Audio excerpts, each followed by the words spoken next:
Alright, CNT120, we're looking at our Chap4Lab. This first podcast for the Chap4Lab, we're going to look at the first objective of our lab, and that's selecting a UPS for our network equipment. If you remember, part of Chapter 4, we talk about availability. They talk about UPS's uninterruptible power supplies. So we're going to pretend to select one for a rack of equipment that we have. So the first part of the lab, we have I made up a little network rack here of 2 switches, a router, a firewall. So we want to put a UPS unit in here that would power these in case we have a power outage. So what we're going to do is we're going to go to this manufacturer website, apc.com, blah, blah, blah. So I'm going to open that guy. Yep, I'll allow him. Okay, fine, good. And I'm actually going to paste it over here too. Let me do it this way. Let me just paste the address. Let's make it a little easier. I want to keep just my one browser open. I don't want to open multiple browsers. So I'll come right over here, open a new tab, then I'll paste that guy in. There we go. So we're going to go to this manufacturer website and use their utility. Now, real quickly, if I were picking a UPS out, I'd kind of be guessing at what size I need to support my network equipment through a short outage. If I go to most manufacturer sites, they usually have some kind of utility to help you pick out a UPS that's large enough to support what you're trying to do. So we're going to use this manufacturer's website and their little utility to figure out what size UPS we need to support our network equipment rack for X amount of time. So we'll come in here and we'll use, and obviously they're going to want us to buy their gear, but we're going to use their utility so we have an idea how to do this if we needed to. So TU, we'll go in here, United States, yay. We're then going to do, not for home, we're not a data center, we're going to do this for our network closet, so we'll pick the middle option here, and we're going to configure by device. We don't know how much load it is, so we're going to configure by device, and it'll tell us how much load it is. So in here, we put in a couple settings to make sure that we have enough for future use. And I tell you, we want to make sure we have about 25% extra for future use, so we'll pick 25%. We want to make sure it can run for 30 minutes. Maybe we know from our company that, usual outages are 5, 10, 15 minutes till things come back online. So this would keep things running till that. Or maybe we know that it takes us like 15, 20 minutes to get on site and power up the generators. So this would hold us through until the generator power comes on. We do want to rack mount it, and at this time we don't need a redundant. Redundant would show us, give us extra options, if you will. We're just going to keep it simple, and we're in the US, so we have 120 volt power. So now we're going to come down here and select the devices that would plug in to our UPS and our equipment rack. So we're going to go right to networking because we have some switches, a router, and a firewall. So we're going to pick our brand over here, and here's the cool part. They have a database of all the brands of equipment, and they know how much power each of these model numbers use. That's the cool part. So we'll go right down the list. Let's do a 3750 switch. So I'm going to come down here, and I might need to be a little sneaky on this one.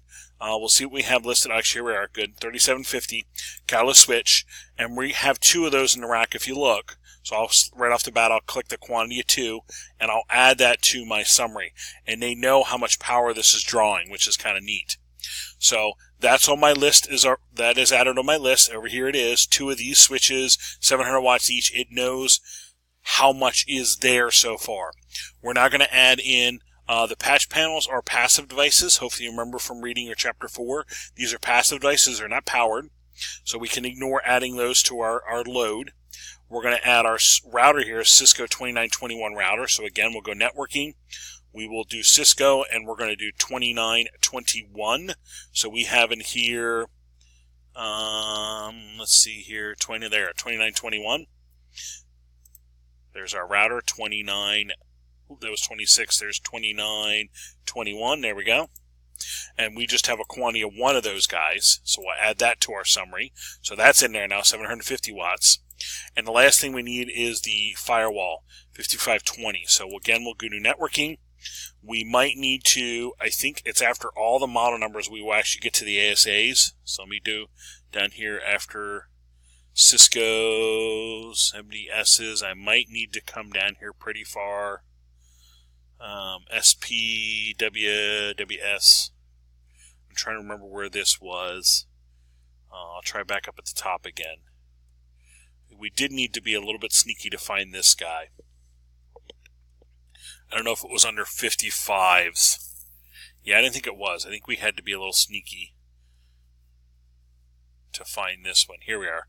Now we have, after our model numbers, there's our Aeronets, there's our ASA. We have ASA 5580. So let's see what we have. ASR. We might just have to go with that for now. ASI 5580. That's a little bit larger unit. That's okay. We're erring on the side of a little bit extra, if you will. So we'll add that to our summary. We just have one of those. So now we have our list of equipment. Now that we have our list of equipment with our extra, we're running for 30 minutes, 25 extra, that sort of thing, we'll do a save and continue. And what they're going to say is, based on your need and based on your equipment, here are model numbers of UPSs that would support your need. Best price, best value, best performance. So we're at least getting an idea of what kind of UPS we need to power our rack based on our need. And you're seeing it's not exactly cheap. These are expensive units. And again, they're going to try to get us selling their brand, if you will. But this is how you would try to pick one out if you are not sure of what you need.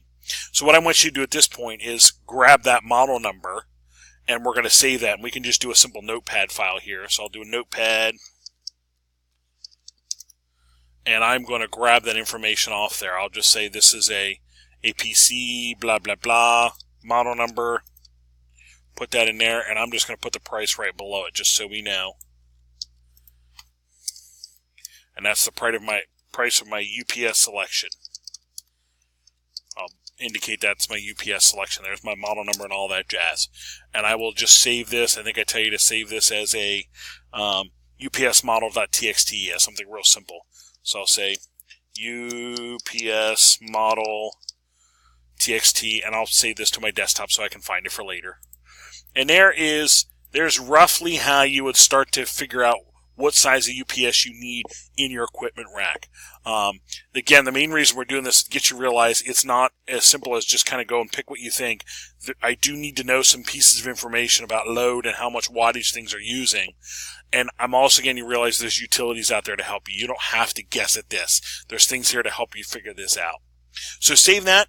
That's the first part of our lab. I'll come back in the next podcast for the next part.